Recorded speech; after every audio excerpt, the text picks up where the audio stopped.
తిరుమల కొండపైకి 2 మార్గాలున్నాయి. అలిపిరి నుండి వెళ్లే దారి అందరికీ పరిచయమైనది. ఈ దారిలో వేగంగా నడిస్తే 4-5 గంటల సమయం పడుతుంది. తిరుమల చేరుకోవడానికి రెండవ కాలిబాట శ్రీవారి మెట్టు నుండి ఉంటుంది. ఈ మార్గంలో ప్రయాణం 1 గంట లేదా 2 గంటల సమయం మాత్రమే పడుతుంది. పాలు, పెరుగు, పూలు వంటి పదార్థాలు కొండపైకి తీసుకుని వెళ్లి అమ్ముకునేవారు ఈ మార్గంలోనే వెళతారు. ఈ మార్గం రద్దీ లేకుండా ప్రకృతి రమణీయతతో సుందరంగా ఉంటుంది.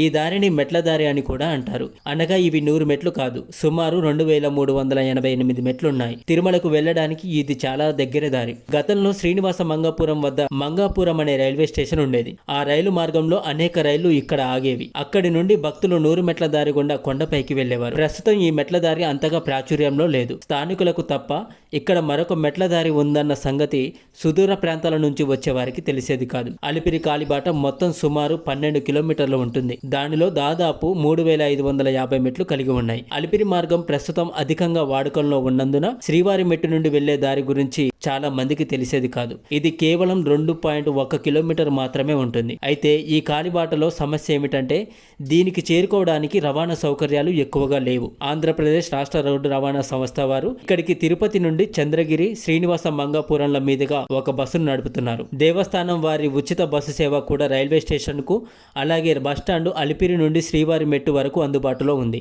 లేదా శ్రీనివాస మంగాపురం చేరుకొని అక్కడ నుండి ఆటోలో వెళ్ళవచ్చు. శ్రీనివాస మంగాపురం నుండి శ్రీవారి మెట్టు వరకు సుమారు 6 కిలోమీటర్ల దూరం ఉంటుంది. ఈ దారి గుండానే శ్రీ వెంకటేశ్వర స్వామి వివాహం అనంతరం 6 నెలల కాలం అగస్త్య ఆశ్రమంలో గడిపి తరువాత తిరుమల చేరుకున్నాడని పురాణ కథనాలు చెబుతున్నాయి.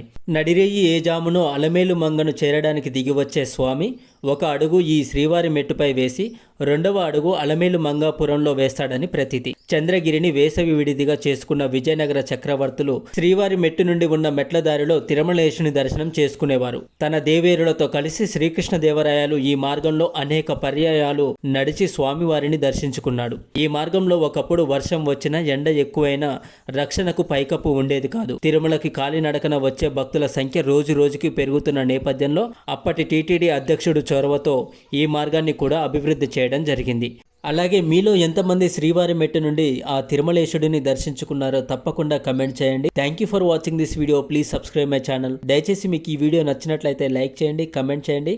మరొక మంచి వీడియోతో మీ ముందుకు వస్తుంటాను.